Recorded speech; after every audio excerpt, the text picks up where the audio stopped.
Hey everyone, Mark Buckley, founder of FMA Strength Institute, here again with the beautiful Jimena Gonzalez, and we are on episode number 6.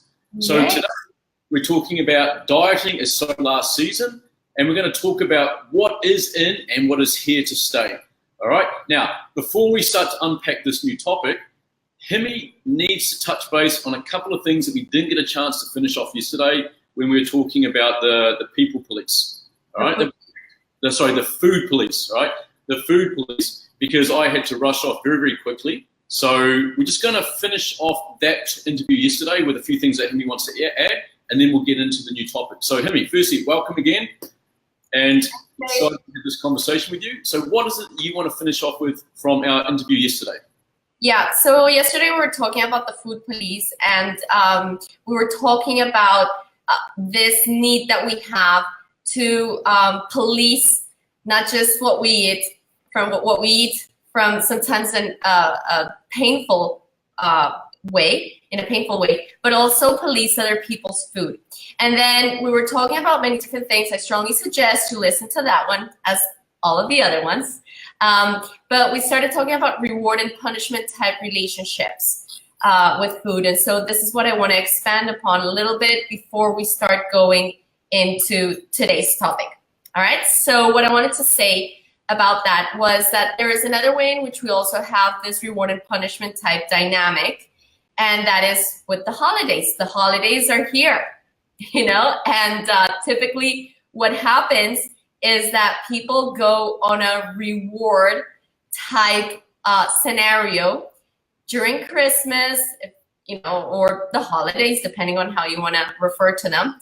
And people just go absolutely insane with food, drink, not sleeping.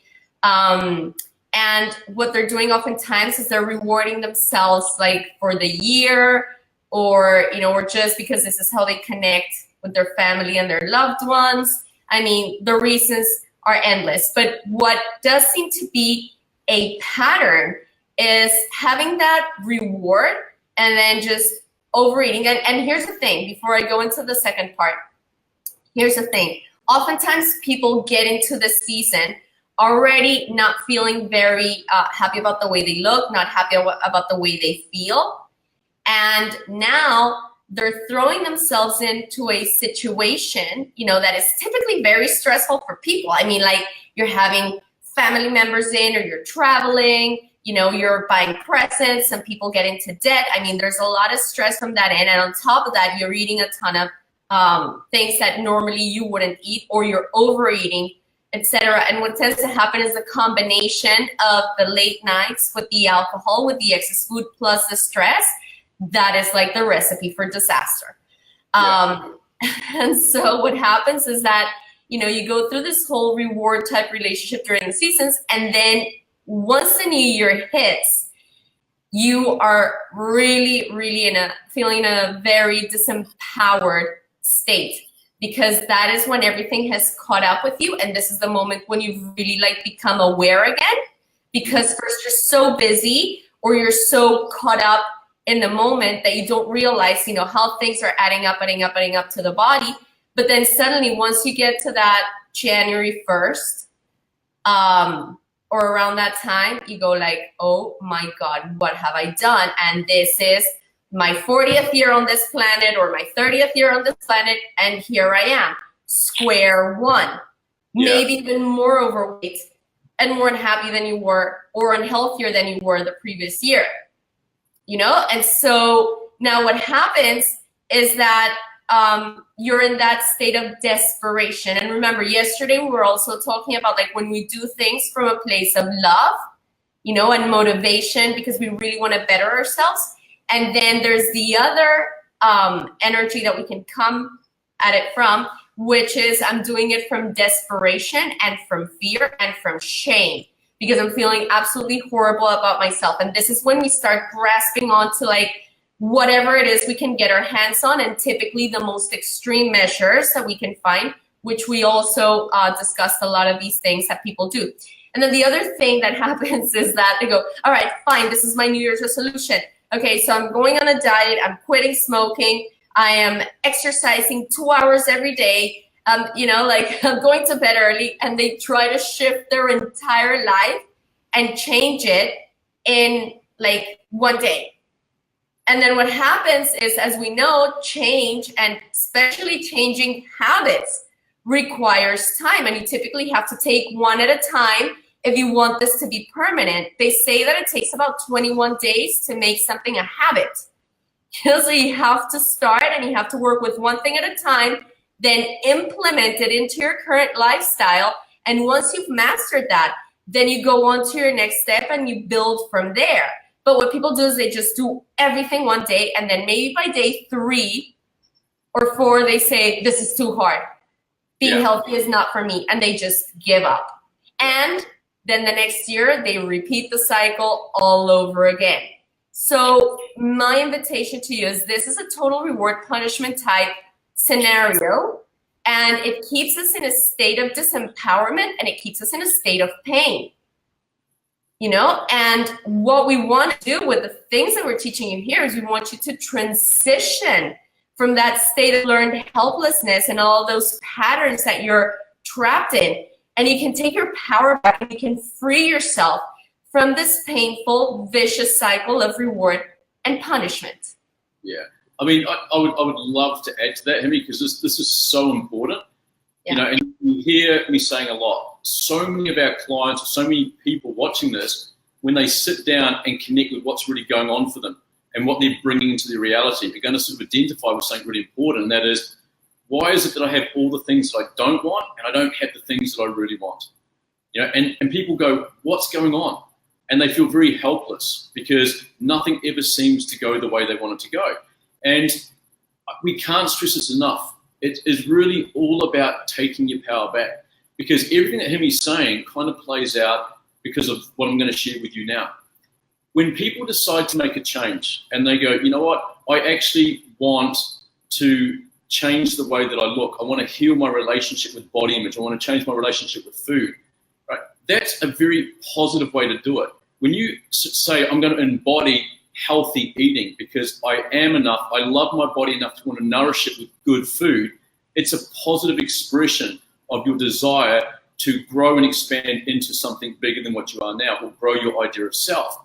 But most people don't do that. Most people go, I want to change my body because I hate the way that I look, I hate the way that I feel, and there is so much shame and blame and guilt, which is now the energy imprint behind the reason that they want to diet, right? It's not a good thing. Remember, we used to talk about lots of empowering quotes, and there's one by Mother Teresa. And Mother Teresa, to sort of paraphrase, said, you know, I will never go to a anti-war rally, but I will go to a peace protest. And the reason was why? And it says, because it's all about the energy you bring. If you're going to an anti-war, it's around the energy of hate and war and violence and conflict, versus if you go to a peace rally, it's more about love and the inclusion principle. So the energies are completely different. One is very aggressive and negative, the other one's very positive and all-encompassing and loving. And this is so powerful. So, you know, think about the reason behind the desire to change. It's, if you come at it from, I hate my body and I feel like shit, then you will go into an action, or how we take action to achieve that, through methods that are punishing to the body. You're going into war with your body. Yeah, you're going to go into war with your body. And Ximy said before, you know, you go into war with your appetite.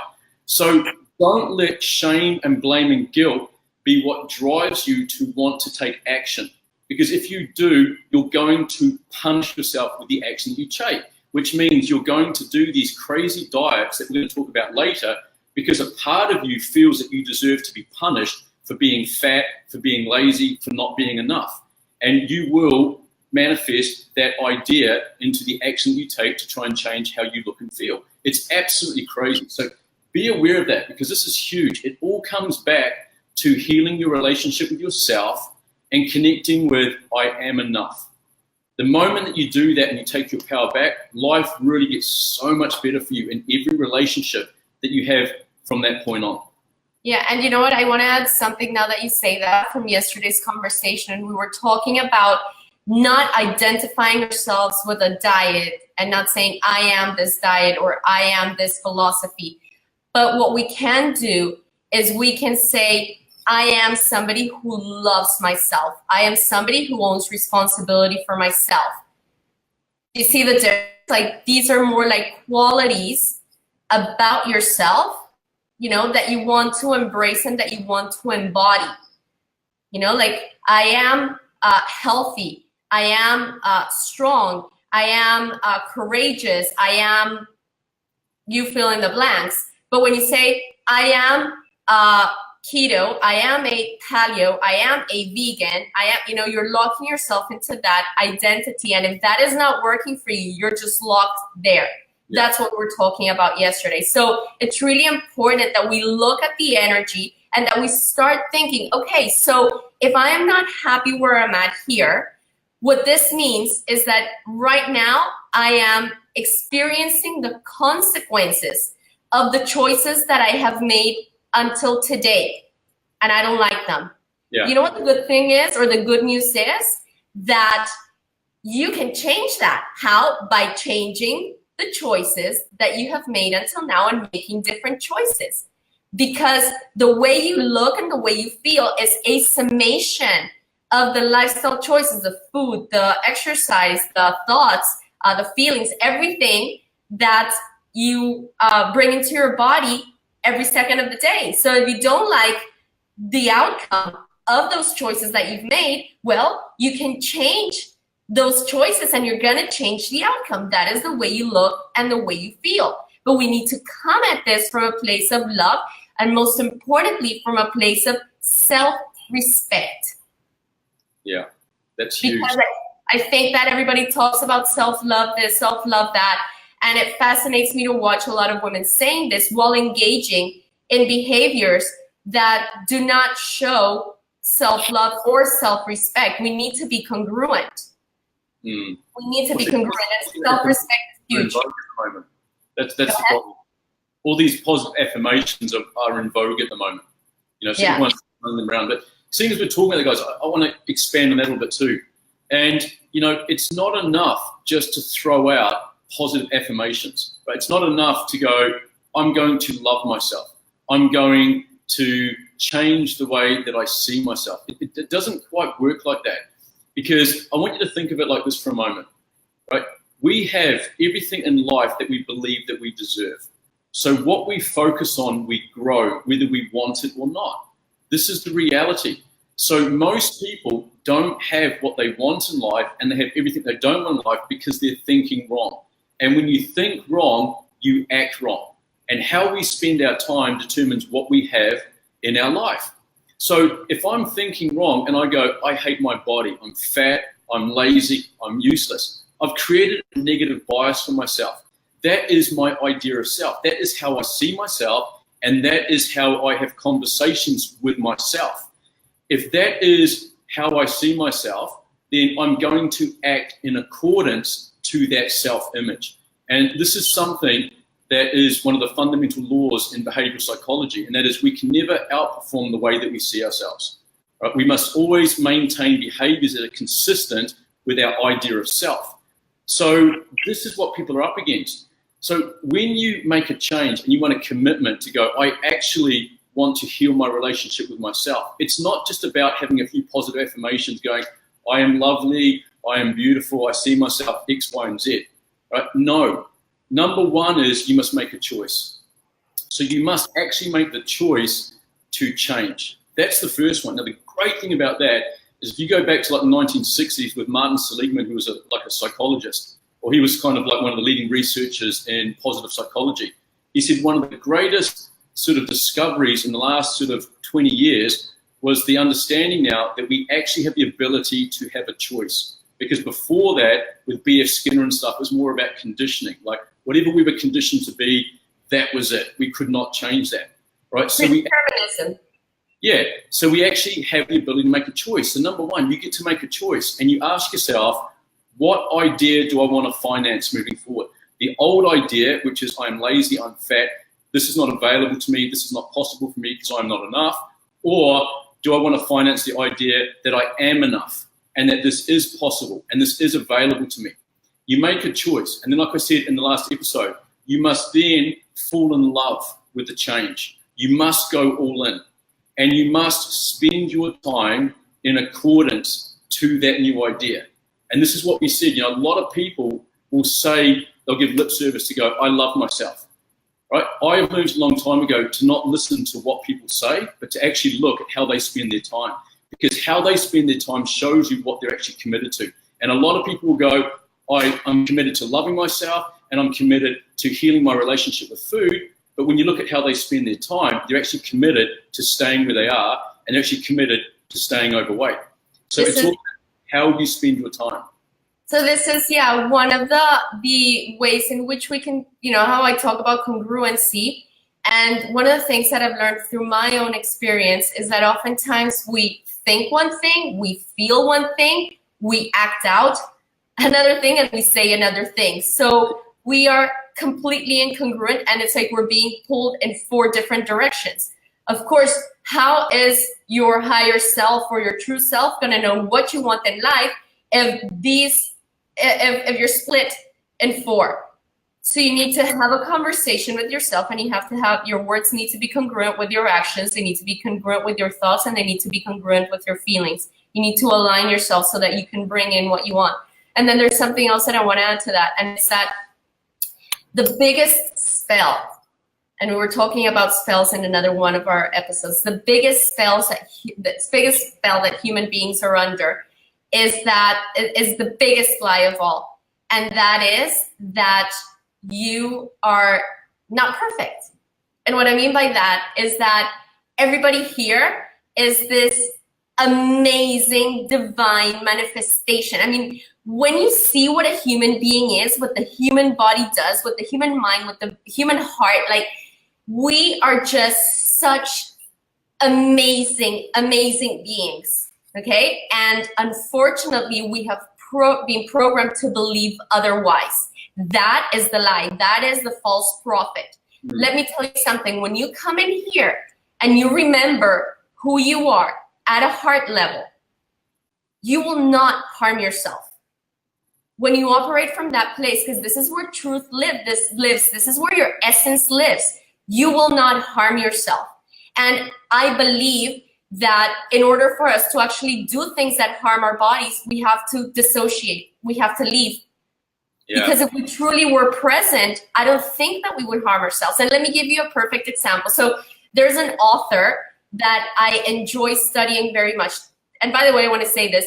People think that when you study somebody, you agree with absolutely everything that they say. That's not the case for me, because I'm not in blind obedience to anyone. I listen to the things. Some things resonate with me. Other things don't resonate with me, and that's just fine. All right? So this is Osho. And I absolutely enjoy reading Osho. And one of the ways in which I read Osho is I use it as a spiritual tool, because I'm reading something and then I feel that something upsets me or triggers me. And instead of me getting angry at him and what he's saying and projecting, what I do is like, whoa, wait a minute. Why do I have an emotional charge towards that? Like, what wound has he just rubbed upon? And then my responsibility is to look at that wound and go like, whoa, okay. So, there's something I need to look into here when it comes to me. But anyway, so what I want to say about this thing with Osho is that somebody came to him because they wanted to quit smoking. And so, he's doing the work with Osho, and then one day he comes up to him and says, I want to smoke. And Osho goes, okay, smoke. And then this person goes like, what do you mean? Aren't you going to tell me not to smoke? And he says, go smoke and do it with awareness. Light that cigarette, put it in your lips, inhale, feel, all of these poisons coming into your body, feel the lack of oxygen, feel this, feel that, connect, be present. Because oftentimes what we do when we're in these situations is we use it as forms of medication. And while we're in the act, we dissociate. Oftentimes when you're eating mindlessly, you're not present. You're not enjoying what you're putting in your mouth oftentimes and sitting down and going like, oh my God, this cake. Or, oh my God, and having like a little orgasm with a thing. You're just like, eating mindlessly, you're not even there. So, you know, this is an invitation to understand who you really are. You are love. You know, anything that tells you that you're not love is interference. Any behavior that you choose to engage in is not you, is an interference with you and with your potential. Now, as your parent, we were talking about self-parenting in the first part and all the other programs, your job is to reparent yourself. Your job is to connect with the things that are going to help you expand your potential and become that insane, amazing expression of life on this planet that you came here to embody. Okay, so I would love to invite you to approach your transformation from that energy, not from the shame and the pain of I'm not enough, but oh my God, I am this divine creature. What can I do with this awesomeness? And how can I get out of the way? And how can I get all these obstacles out of the way until I remove everything that just leaves me with me and my awesomeness? In your awesomeness. In my awesomeness, yeah. And that's so powerful. And, you know, every time you talk to me, just so much stuff comes up for me, like so much that I want to share. And I've got to quickly try and decipher, okay, which will I share, what will I share, because I don't want to talk too much. We have that impact on each other, babe. So, you know, one of the things that I really want to share is, you know, we're talking about this whole self-parenting and being mindful. Now, this is something that I had to really learn, and a lot of guys will connect with this. And that is, we talk about the masculization, you know, getting stuck in the masculine energy and getting stuck in our head all the time. You know, we get stuck in our intellect and we disconnect from feeling. And healing your relationship is all about reconnecting with feeling. It's about getting out of your head and connecting with feeling. And part of feeling is actually feeling into the consequence of the choices that you make, right? That is huge, because we get so good at disconnecting from feeling that we don't actually feel the consequence that our choices have on our own bodies and the people around us, the people that we care about. So feeling is big. And I remember, you know, someone very wise once said to me when I was struggling with a lot of the stuff when it came to my own healing, and I'm going, like, I don't understand this. I understand, you know, X, Y, and Z, and understand how that relates to me and what I choose to do, but I just don't seem to be able to make any forward traction. Like, I don't keep any momentum going forward. And they said something that was so powerful, and they said, look, Mark, the thing is that you're very good at intellectualizing your feelings, but you don't actually feel your feelings. And at first I didn't get that. What are you talking about? Now I get it. I completely get it. You know, I was so stuck in my head that I intellectualized everything, even how I was feeling. I never actually felt anything. I was so damn numb. So I had no idea of the consequences that my choices were having in relationship to food and body image on my own body and the people around me. So that's something I really wanted to share. So we've got to learn to get out of our heads and connect with feeling, because feeling is where we get to the heart of the problem. Now, Hemi talked about eating the chocolate cake and going, you know, as Osho said, be mindful of the experience. Or when you're having a cigarette, be in the moment, be present. Actually be mindful, and you're probably going to experience that you don't enjoy it anywhere near as much as you think you do when you're actually in the moment with full awareness of what it is feeling like to inhale that smoke and stuff. So, what are you doing? Yeah. So here's the thing, guys. You know, this is why, again, feeling is so damn important, because one of the things that we do to really help people free themselves from their addictive-like behaviors or their addictive-like eating is often we'll say to them, look, you know, if you end up at that fridge, you open that fridge and you see that chocolate and you're going there with the intention of wanting to eat it, the first thing you want to do is before you eat it, just take a moment to connect with the feeling that comes up for you in that moment. Like, what is it that you're feeling that's actually driving you to want to eat that cake? Because remember we talked about, we developed these associations. So a lot of people have these associations where they go, you know what, I'm tired and I'm really stressed at work, and they're feeling like shit. And then their brain, who tries to troubleshoot, goes, well, hang on, whenever you eat chocolate cake, you tend to feel happy. And you go, so I wonder if I eat chocolate cake right now. Or when you smoke, or when you drink, or when you fill in the blanks. Yeah, and then your brain goes, so I wonder, like, I've had a real hard day at work and I feel like shit. And remember, at a fundamental level, we want the same thing. We just want to feel good. So the brain goes, I wonder if we eat chocolate cake now, would that make us feel better and stop us from feeling bad? So you go and eat the chocolate cake, you get that that rush, that dopamine release. You go, sorry, excuse my French. I actually feel good right now. You've just made an association. So connect with the association, because every action, right, is to cause a response in the body. But there's something that drives the desire to take that action, whether it's I feel bored, or I'm tired, or I've got anxiety, or I've got fear. And a lot of people, when they just stop and go, what do I feel right now? And they go, shit, I'm feeling tired. That's why I want the cake. I want a sugar rush. Okay, well, let's replace that behavior with something better that's going to allow us to feel better and not so tired, right? Or I feel bored. Okay, well, then let's address what's causing that behavior. Let's not just keep masking it by engaging in behavior that temporarily makes us feel good, but ultimately moves us away from that which we really want. So that's important. So feeling, you can't do that, guys, unless you actually know how to sit with yourself and look within and connect with the feelings that come up. Guys find it harder than girls. Girls naturally tend to be better at connecting with their feeling. So guys have to work, I have to work at it really hard. But the last thing I want to say, if it's okay, is, and the other thing too, is, as Ximy said, it's about getting your own self-respect back. It's not other people's respect that's important, it's how you see yourself.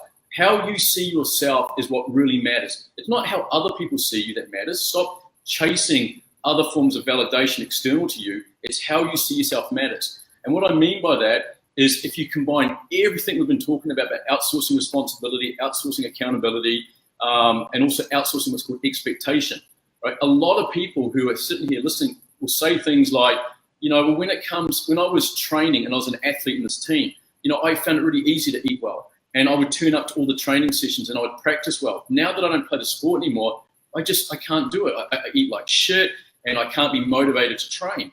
These are the people that outsource expectation. They externalized the goal. They didn't internalize. Yeah, and they do it for other people. They don't do it for themselves. It's how other people validate them that's important. It's not how they see themselves. So it's like they open up the fridge, they see that chocolate cake, and they go, I want to eat that right now.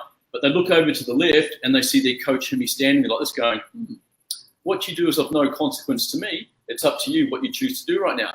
But because Ximy's there watching, they go, no, they close the fridge, I'm not going to eat it, right? Because they outsource expectation, because she was there to see what she thinks of them is what matters. And they go, I don't want her to think less of me. I don't want her to be disappointed with me, so I'm going to close that fridge. That's where my motivation comes from. But then the next night, they open the fridge, they see the chocolate cake, they look over to the left, Ximy's not there. And then brain goes, there's no one here to see. So they eat it. But guys, here's the problem.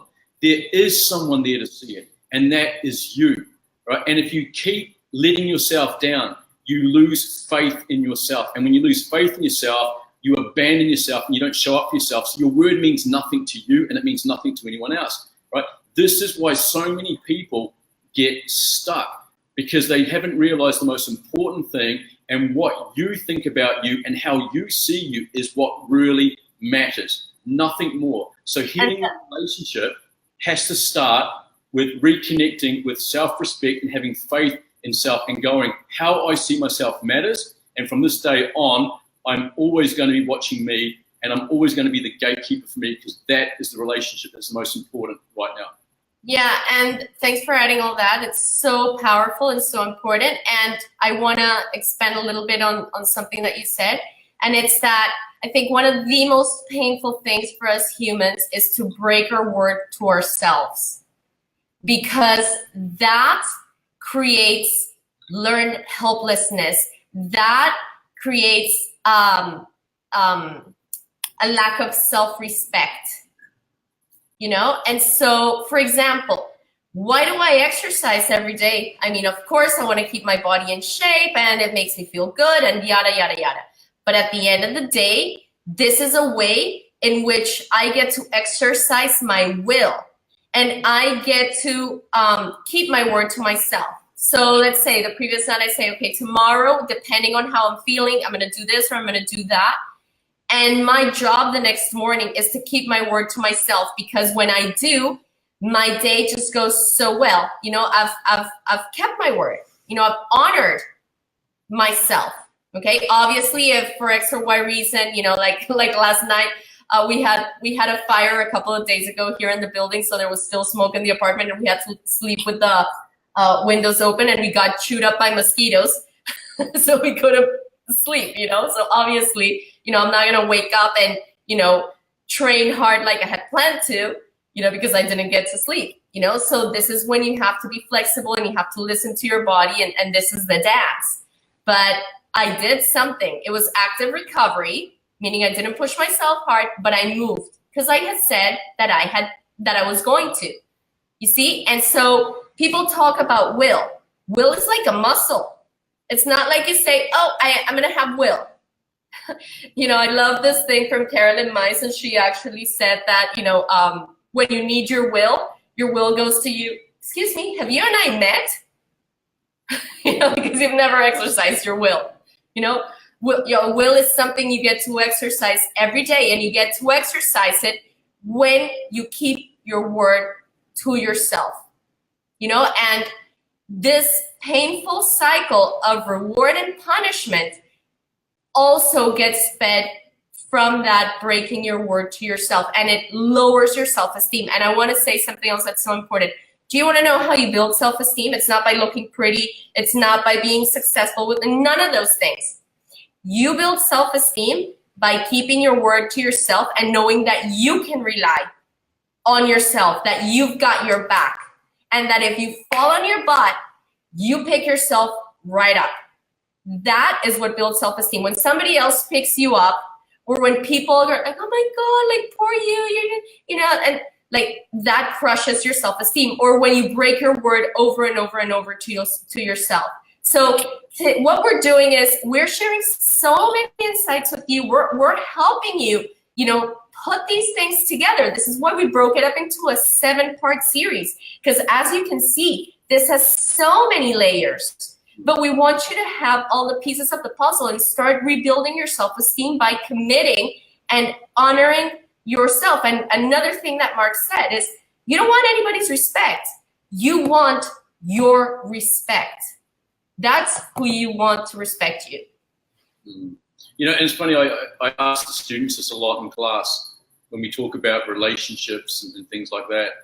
And I go, I want you to, and Carolyn Mice said this, I love some of the funny things she comes out with, but she goes, we like to sit there feeling like we're victims and going, this person did this to me and that person did this to me, and they, it's not fair.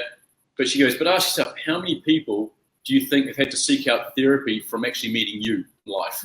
And I thought, and I went, shit, I think I've damaged a lot of people over the years.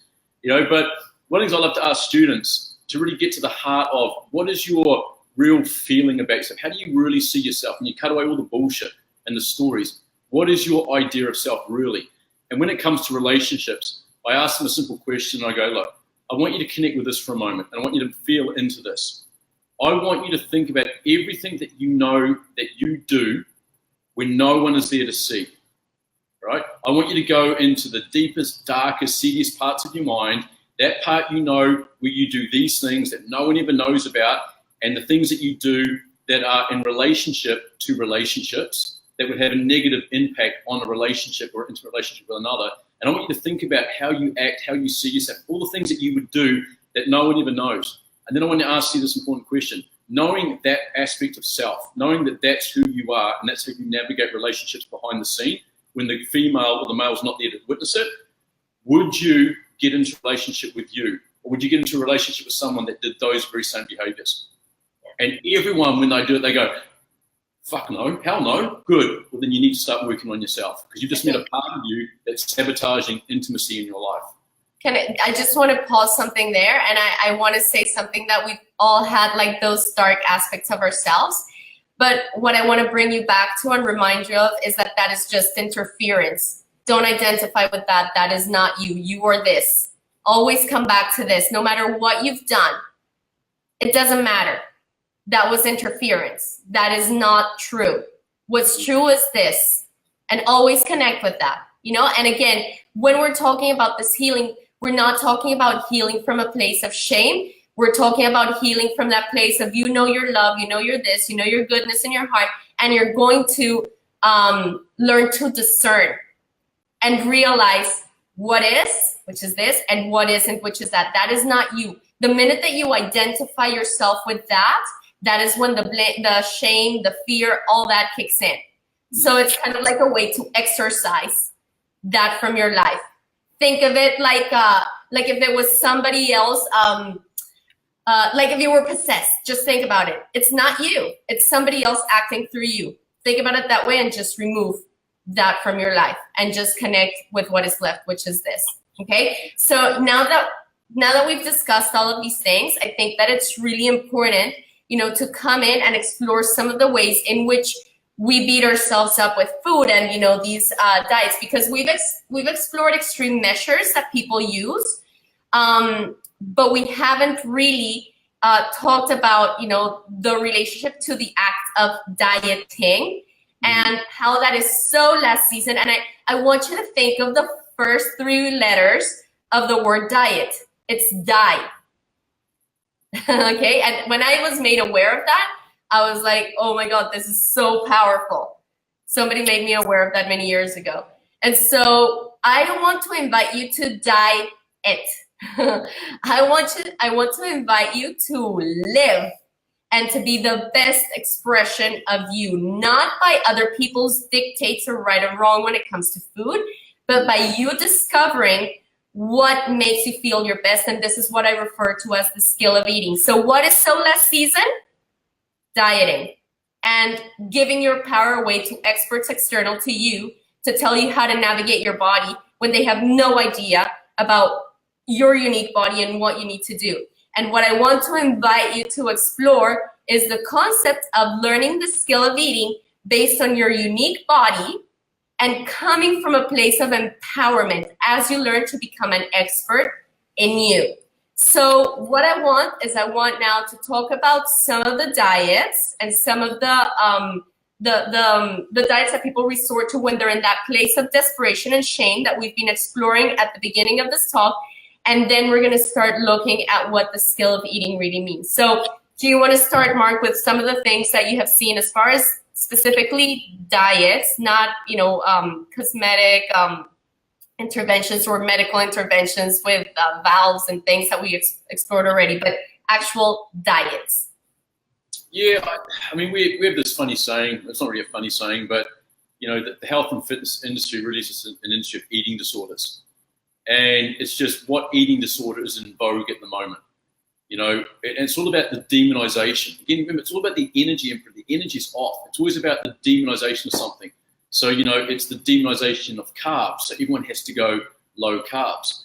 And that's not extreme enough. It goes from low carbs to then being like keto, right? No carbs or very little carbs, or it's fat is bad, So there are so many ideas that especially a lot of the females come in with, because a lot of the magazines now, it's like, this is the big diet that's causing, the biggest results. Like, what was it, Beyonce did some detox diet that, you could lose 20 pounds in 10 days following this beautiful detox approach, which was lemon with water and pepper and what is it, maple syrup.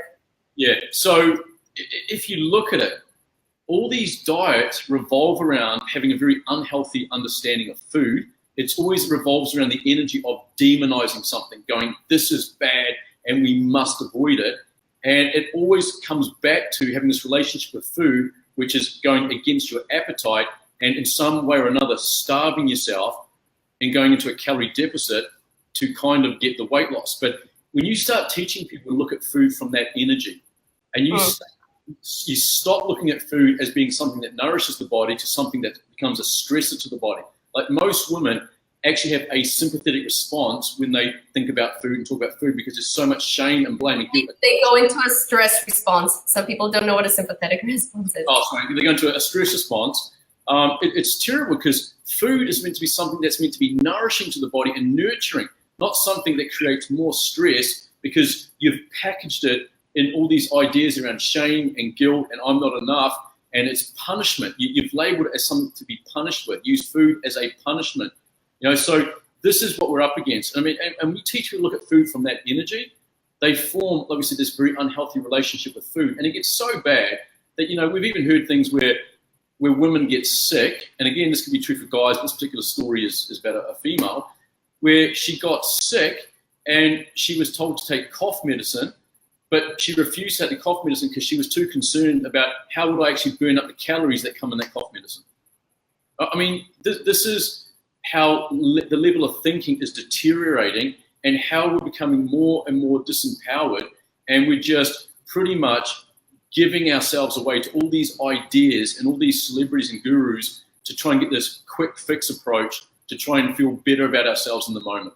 Do you know, I want to share something with you in regards to that, like what you were mentioning, and it's that what I've seen in myself and what I've seen with a lot of people is, you know, as I mentioned yesterday, you know, like, and again, I'm talking about this because this was my experience, and this is what I learned a lot of these things through. Okay, so like, again, when I was vegan, I first went, okay, animal foods are bad. And then I went, oh, okay, grains are bad. And then I went, oh, okay, what was it? Nuts and seeds are bad. And then I went, okay, so I should only really eat fruit. No, sorry, cooked food is bad. And then it went to, I should only eat fruit. You know, of course, this lasted like a very short period of time, like this little phase. But what I'm saying is that when you start listening to all of these people talking and demonizing food, you get to a point where everything is bad. So fat is bad, carbs are bad, and protein is bad. And this is a state that a lot of my clients come to me in.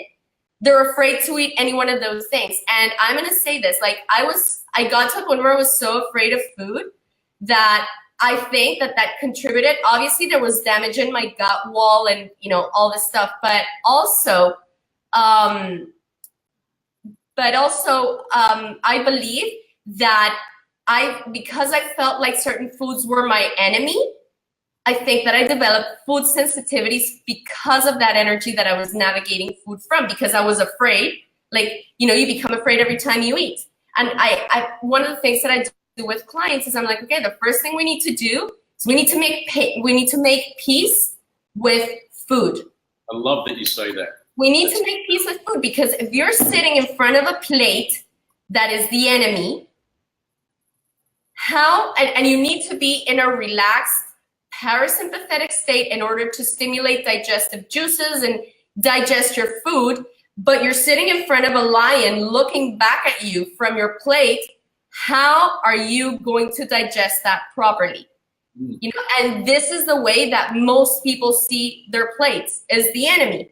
Whether they are actually even following their program, you know, and whatever belief they have or not, food has become the enemy. And so we need to start even at that basic level, maybe going to the farmer's market and making peace with all the foods that are there, so that the body can start accepting them and not seeing them as a foe. Yeah, so powerful. Like, guys, if you're taking notes, write that down. Come to peace with food. For most people, food is just linked to so much shame and blame and guilt and punishment that the actual act of thinking and eating food causes a stress response in the body.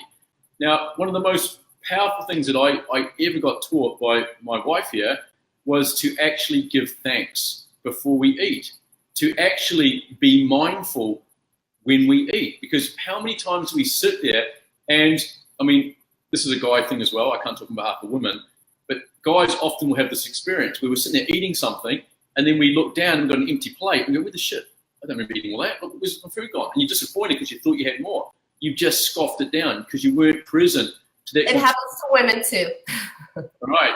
So think about it. So be mindful, be present to eating, because this is something that you do to show love to your body, to give love to yourself. You're nourishing your body. This is all part of, you know, shifting into your feminine energy, your nurturing of self, nourishing of self.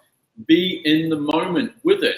And again, don't sit there having distraction when you eat. Don't sit there watching the news when you're trying to have this relationship with food that is nurturing and loving and healing, because what is news? News helps shift you more into a negative bias. It is all about, you know, selling stories through using things like blood and fear and terrorism and all those nasty things, because that's what sells. So most people get pushed into a sympathetic state or a stress state watching the news, and now they shift out of the very place they need to be to actually digest and take the nourishment from the food that they're eating. So healing your relationship with food, come to peace with it, but also create an environment that allows you to actually have a very healing relationship with your food. Be mindful when you eat. And I said, I give thanks now. Ximy taught me the importance of actually honoring the food that you eat. Now, whether you want to come at it from a metaphysical point of view and all things come back to energy and vibration stuff, you can. But even if you don't want to come at it because you're not ready for that leap of faith into the metaphysical, right? Even from a psychological point of view, the act of actually giving gratitude will actually cause a dopamine release, and it will help to restructure parts of the basal ganglia, which is a part of the brain that allows you to have a lot more positive bias experiences. So what I mean by that is when people come from life where nothing good happens, this is a bad place, and shame and blame and guilt, my body's not good enough, and I'm not good enough, and I'm not enough, etc., etc., they actually start to shift themselves into what's called a negative bias, right? They start to see the world through a negative lens. And they rewire their brain for that. The good news is you can unrewire the brain for that and rewire it for, other stuff. Yeah, so what happens is that way of thinking becomes familiar, right? They shift into a negative bias, and studies have shown that even when you show these people something that's completely neutral to them, that has no impact on them whatsoever, they'll still see it through a negative lens. So one of the things we need to do is we need to shift ourselves into a more positive bias, right? We have to start thinking differently. We have to focus on the right things, not the wrong things. And just by giving thanks, just by giving gratitude, guys, please remember this, it's so important. Just the act of gratitude and appreciation will start to remodel your brain and help shift you into a positive bias. And even if you think you have nothing to be positive about, nothing to be thankful for or appreciative of, and you don't even think you can even have this attitude of gratitude, don't worry about it. Because again, like the research shows, that even the act of trying to find things to be appreciative of in the moment will help to restructure, remodel your brain through what's called this neuroplasticity, and it will shift you into that positive bias. So everything we do, it comes back to how you think and how, the intention behind everything, right? Even right down to healing your relationship with food. And I want to share this prayer with the viewers. And actually, I learned this, and it's not like a prayer, it's an act of giving thanks. And I actually learned this from Paul Chek as I was making my transition from vegan into meat eater. And so this is what he taught me. He said that the Native American Indians would always, when they killed an animal, they would thank the animal, and they would always do it from a place of understanding that, or the consciousness, the awareness that they had actually taken a life to bring life into their bodies. And there was like a sense of respect to that. I think that part of the problem that we have today is that we just go buy something, and there's been no connection with all it took to bring that to us, whether it's a piece of broccoli or whether it's a conscious being that actually died. What we say is, thank you so much, and we acknowledge every single bit of consciousness that is on our plate, whether it's butter or broccoli or a piece of steak or fish, whatever it is. And we say thank you to each one for sacrificing your lives to join us in mind, body, and soul. And this is one of my favorite parts. And I promise you, that with the energy and the consciousness that you are giving me, I will make this world a better place. And that when he said that to me, that just like, boom, sunk into me and hit my heart. And, life eats life, okay? But the question is, what are we going to do with that life and with that energy that we're getting? Are we going to go on a shaming spree? Are we going to hate on people? Are we going to write negative comments on Facebook to other people because they think different to us? What are we going to do with that consciousness? Or are we going to use it to, feel alive and share love with everyone around us? And I think that that's really important part of healing our relationship with food and with body image. I believe that if we all had to actually kill the animals before we ate, we would have a totally different relationship with waste and throwing food out. We would be much more respectful of food, or if we had to grow our food ourselves and we understood, drought or this or that, like there would be a completely different appreciation for food. So, you know, as you see, we're building the layers. It's okay, let's heal our relationship with food. Let's pay respects to the food. Let's not throw food out. You know that they're talking that, you know, part of the reason why they're very concerned about, you know, there not being enough food for humans is because of the amount of waste. We throw out so much food. All right. So I hope that spoke to your heart. And what I want to talk about is we want to go back to the diet. So, you know, one of the things that I've noticed a lot is that people use temporary therapeutic interventions such as detoxes that Mark was mentioning, you know, and then they start using it as permanent measures, you know. And so, for example, a lot of people disguise their eating or image disorders through detoxes, through juicing, through fasting. I'm not saying that every person that utilizes those temporary therapeutic interventions comes at it from that energy. But there are a lot of people, a lot of women that are actually utilizing that way. And they are driving deeper and deeper into that fight with food, okay? Because now they're so obsessed with the clean eating, you know, and I do think that they're like, we have to be so aware because there's so much stuff in that environment. But when we're talking about the extreme of clean eating, that's what we're talking about. That, you know, basically the only thing that's pure is like distilled water, you know, and that's not what we're trying to what we're trying to promote. Okay, so be very aware of that because that is a huge fad that is out there. The other thing is people that instead of eating food rely on food replacements. Okay, and this is like they're on protein shakes all the time or bars or things like that, and they're not actually sitting down to have proper home cooked meals. And I know that there are some athletes that because, you know, they need to eat quite a bit to perform, you know, and they can't eat all that food. Sometimes they will use these shakes, and some shakes are made with, you know, wholesome ingredients. Others are just absolute horrible crap, which is the majority. But Mark, you can talk to us a little bit more about that department. Do you want to share? Yeah, I mean, everything comes back to context. This is why you'll never hear us hold judgment on an idea, because it always comes back to context. It always comes down to the needs of the individual. Why are they doing it? Yeah. So let's look at the two different sides here. On the one side, I've experienced a lot of people that get seduced into things like intermittent fasting, right? A lot of females get seduced into intermittent fasting. And one of the reasons when I sit down with them and actually talk about, well, why, what's going on for you? What is your relationship with food, right? It's not because it's coming from a place of I love my body and I want to nourish my body and do the best thing for my body. It comes from another energy. We talk about the negative energy. And a commonality in a lot of these females. The painful energy. Yeah, because they've had this painful relationship with food where a lot of trainers have been putting them on diet plans where they've got to eat like 6 meals a day. And with their lifestyle, right, it takes, one, it's very hard for them when they're working all that to have 6 meals a day because they've got to do all the food prep and all that. And then when you start doing the food prep the way that they're taught to do it, they often say the food is so boring and I get so sick of eating the same sort of things throughout the day. And a lot of times I'm not even hungry, but I have to eat because I have to eat every couple of hours on this diet plan. So intermittent fasting just seemed like such a much better option for me because I don't have to eat so much throughout the day. It fits my lifestyle better. And now I can just eat through it, you know, in this little window of opportunity to eat. And it's just so much easier for me because I don't like cooking and da-da-da. So again, the energy is wrong. I'm not saying intermittent fasting is bad. I always look at why are people moving into the choices that they make? What's driving it? Is it coming from a place of love for their body, or is it coming from a place of some sort of blame, shame, guilt, or negativity that's driving that choice?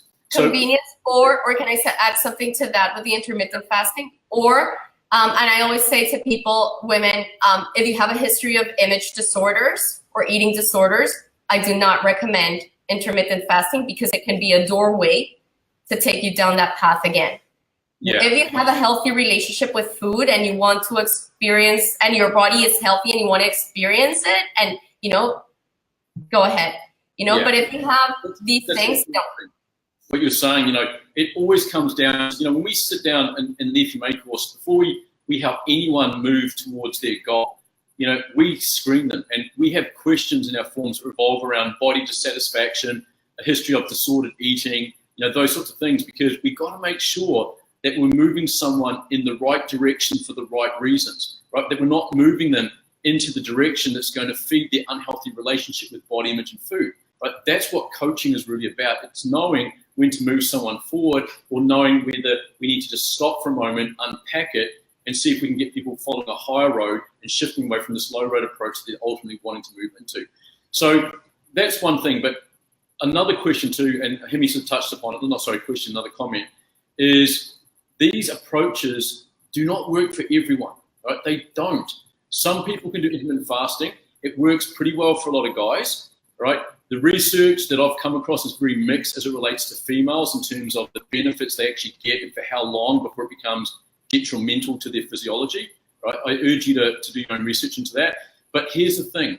A lot of people that come to us are actually in a state of under recovery, right? They're coming to us from a very fragile state. A fragile state meaning their body can't really deal with any more stress. So they need to go into a working in model, right? They need to reduce stress, and they need to do everything that's going to allow them to recover and to heal their body. So we've got to be very careful using extreme approaches which can add more stress to an already stressed system that can't really adapt or deal with any more additional stress. We've got to be very aware of that. So these things can have a place. It always comes back to context. I'm never going to say something's good or bad. It's always, well, what does the individual bring to the table that determines the benefit to risk relationship of any approach for that person. Now, Ximy was mentioning to some of our athletes. Now, one of my good friends is a strongman, and like we said, to get extreme results, you've got to take extreme measures, right? So the amount of training that this guy needs to do on a day-to-day basis to get to the level of adaptation that allows him to be competitive in strongman is phenomenal. So the amount of food that this guy needs to eat in order to allow for that positive adaptation, because we don't get strong in the gym, we get strong with our ability to recover from the training that we do in the gym, right? So the amount of food he has to eat is just phenomenal. But, we're in a day and age where, training's not the only thing we have to do. We've got jobs, we've got relationships and all this. So for some people, it's very hard to get the amount of food, especially with these athletes, needed to stay in a positive adaptated state. So this is where, and I spoke to him, he goes, you know what? He goes, I love the weekends because I can just eat all the good food that I want, because I'd rather get my nutrition, my calories from real food, not food like products. But when I'm busy and I'm working and I'm on the road all the time. Not like products, from supplements, like shakes. Yeah, and he goes, when I'm busy and on the road and stuff, he goes, I just can't do it. I can't stop and eat all the time. I've got a business to run, all this other stuff going on. So I have to use supplements to support my lifestyle outside of the gym.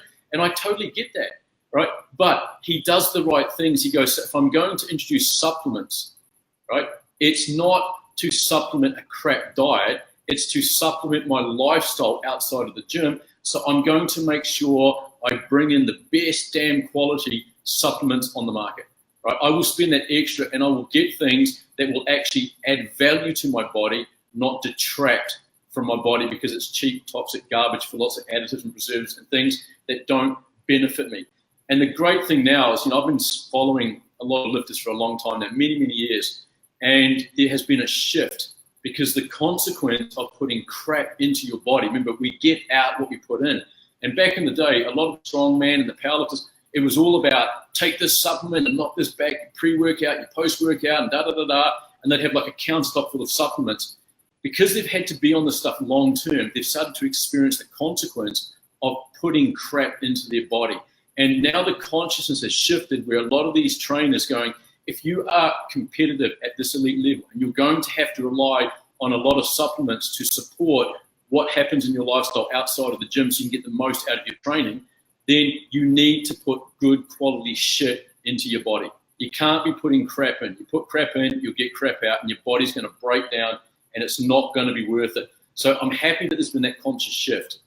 All right. So again, it's always about having this relationship with yourself where you go, I'm not training to look a certain way because I hate myself and I hate the way I feel. You train because you want to have a healthy lifestyle, because you love your body, you want to nourish it. So everything you do from that moment in time is about bringing good quality nutrition into your body. So if I have a lifestyle that requires me to bring in some form of supplement because the lifestyle won't allow me to eat the way that I want to eat on a day-to-day basis, well, then it's the same philosophy. It's the same principle. Okay, if I have to bring this in, what is the best quality supplement I can bring in that supports nourishing the body that I love? Because this is the only body I have, and I want to love it every day and get the most out of it so I can be the best version of me on a spiritual, mental, emotional, and physical level. Yeah, and you know, it's really important to mention. Thank you for all that. I think it's really important to mention that you know, it really concerns me when I see people just going to the gym, just your average person, you know, going to the gym, and the first thing that a lot of trainers do is just put them on all these horrendous protein shakes and bags of supplements, and nobody's actually really going in there and educate, and they give them diets, you know, like cut your calories to this, blah, blah, blah, you know, which is the whole manufacturing the body. But oftentimes all that comes at a consequence. The supplements are crap. They don't even know what they're doing. They're just selling stuff. And the diets are just like these cookie cutter approaches that oftentimes tend to lead to problems down the line. So, you know, but this is, you know, it's like kind of like almost sometimes the hiring the trainer comes with like, you know, all these supplements and stuff. We need to learn to go back to food. And even, you know, these elite athletes that we're talking about right now, they're super smart. Like actually one of the ones that Mark was talking about, super, super smart. And he always says, you know, like, I much rather get my stuff from food. Keep that in mind. But what we have been told, or what we have been sold through marketing, is that, oh, this wonder supplement is better than food. This is a meal replacement. Like, honestly, are we really that arrogant that we're going to say that we know everything that is in nature and that the body needs at an energetic and physical level, and that we've packed it all in this little thing? I mean, it could make you survive, but does that mean that it's going to really make you thrive? I mean, we don't know everything there is to know here. We don't know everything about nutrition. We don't know everything about energy. And we need to step out of this arrogance. We've been evolving with nature, with all the things that are out there, and our bodies are dependent on nature. Now, you know, obviously what's been happening is that everything's just being sterilized. You know, nature has been sterilized out of our lives. And so everything is the scientific this, the scientific that. How we've got out there.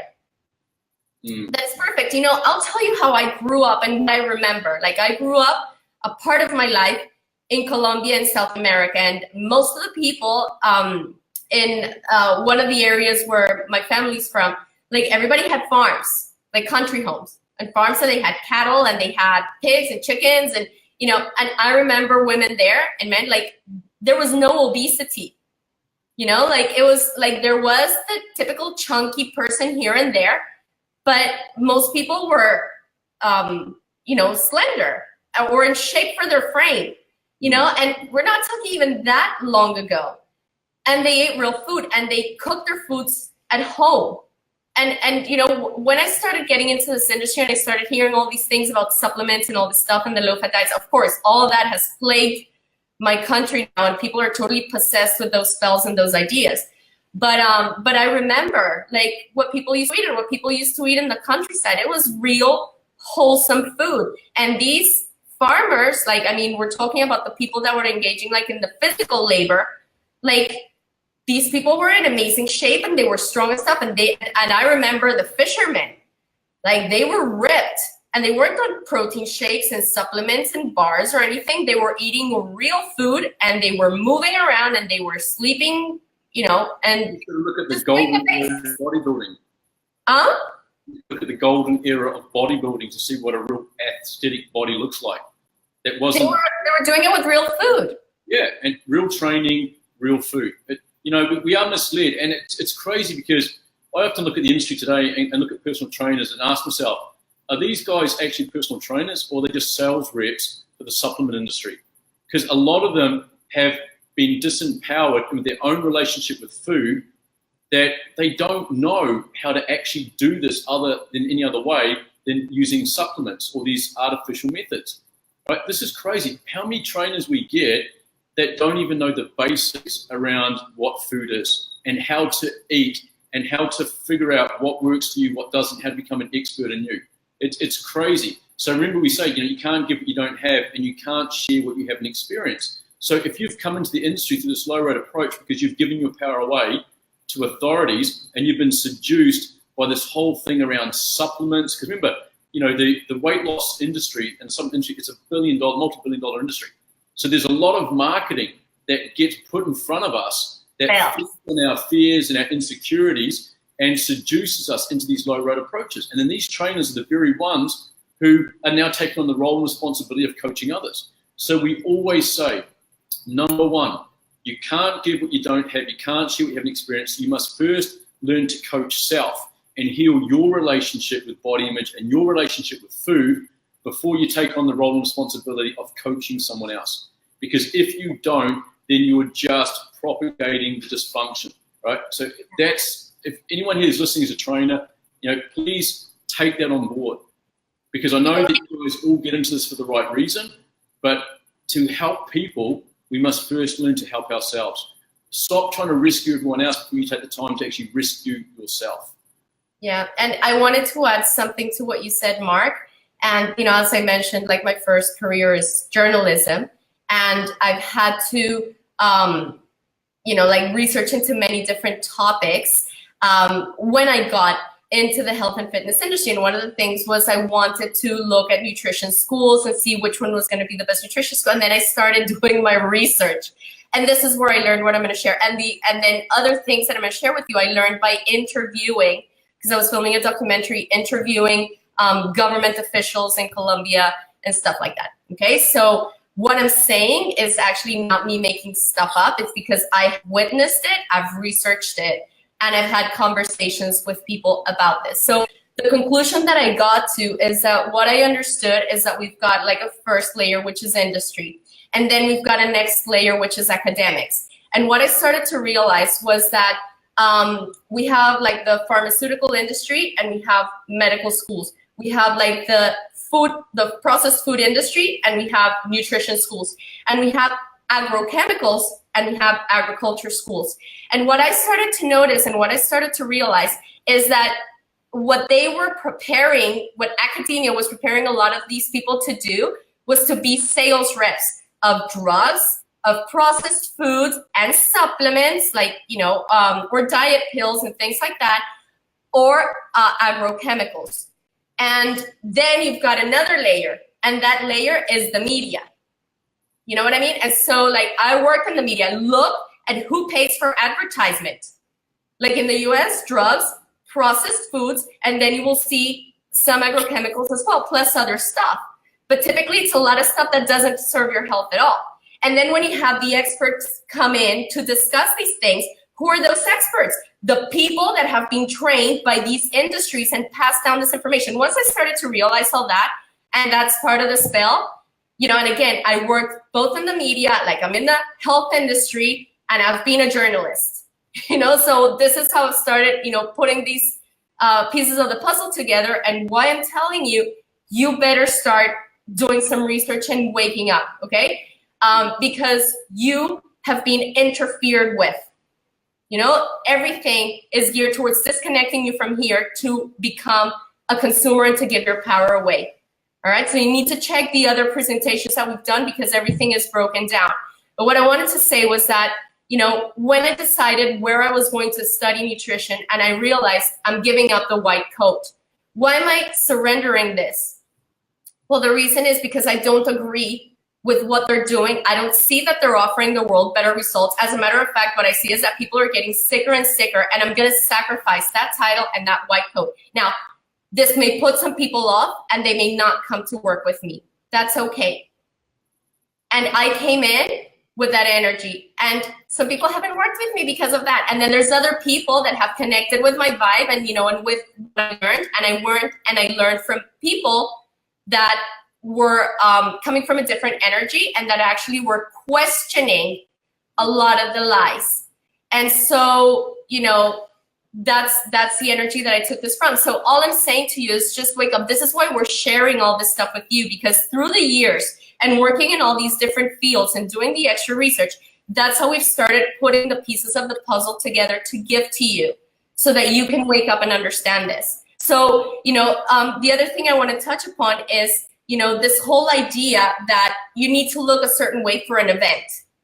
So I'm going to put myself on the soup diet, or the tuna and what is it, pineapple diet, or the cabbage diet, or the whatever, so that I can fit into a dress. So I'm going to starve myself so that I can fit into this dress and show myself in front of people so that they say, wow, you look wonderful, while I am starving and suffering inside. And then what am I going to do? I'm going to come out and I'm going to balloon, and then I'm going to go into my reward and punishment type relationship. This is how we relate to food. And people think that food is just about weight loss and weight gain. Everything in your body is very dependent on food, and your health, like the function of your digestive system, your glands, your immune system, your nervous system, everything. You are what you put in your mouth, but also obviously what you think, what you feel. It's this big thing. It's not just calories in and calories out. Yes, we've seen through the years that if you cut calories, it does this. If you add calories, it does that, whatever. But really, how true is it? Like, I'm going to give you a little example here between Mark and I. Mark is taller than me, and Mark is obviously quite a bit heavier than me. But we eat the same amount of food. I don't agree with that. He hates it. He's always like, you're smaller, you should eat less than me. But we eat the same amount of food. So if this whole calories in, calories out thing, based on weight and size and all that, was actually true, well, I'd be fat. But I'm not. I train harder than you. I'm bigger than you. I have more stress on a day-to-day level than you. Yet you eat the same amount of food as me, and you stay leaner than me. So sad. No, but the thing is, and I'm gonna tell you this, like, my body when I was growing up, like, I was chubby. I had so many health issues. Then when I, did this thing with the vegan, I ended up even worse. But what have I done? I have just been consistent in loving my body and nurturing my body and applying the 7 body basics to my life all the time. And I don't have these circles and these patterns with food. It's just a consistent, loving pattern. And that's how I've been able to heal my metabolism. A lot of women are suffering because their metabolisms are so damaged from all this stuff, but they never connect the dots. They don't realize that maybe they're hypothyroid because of all the diets that they've done. Maybe they don't realize, or because of things that have triggered their immune system because of, chemicals in the food or things they've put through their skin. I mean, we don't know. People are not making connections. I want you to make the connections so that you can take your power back and you can take your body back. Perfect. Okay, Ximy, so I think we've come to the end. We've been gone over an hour again. You've totally sucked at keeping these at 30 minutes, these presentations. We have. So with that, what would you like to close on? Because this has been a fantastic topic, and all these ideas are coming to my head, but I know that we'll be here for like another hour if we carry on having this exchange. So what is the last thing that you want to share with everyone that's watching and to close on? Yeah, so we've touched upon the problem quite a bit. And I think that by now, everybody should have the picture, especially if you've seen the other presentations. But I think like the biggest theme is here. Connect with yourself. Remove the interference. Heal your relationship with food. Educate yourself. Ask questions.